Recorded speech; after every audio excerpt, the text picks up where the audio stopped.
Everyone, welcome back to the channel. In today's video, I'm going to show you how to build an emergency fund with Bright.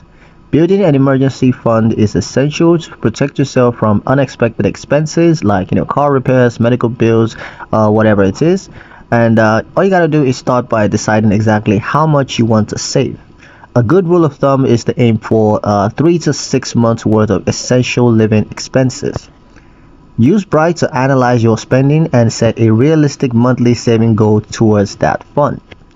Automate your savings by scheduling regular transfers from your checking account to a separate savings account so that you consistently put money aside without having to think about it. If money is tight, start small. Saving even $25 or $50 a week adds up over time.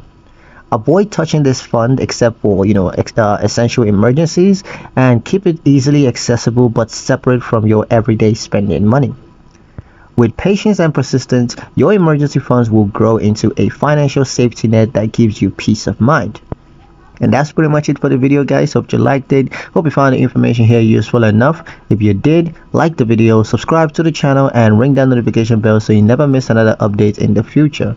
Thank you guys for watching, and I'll see you in the next one.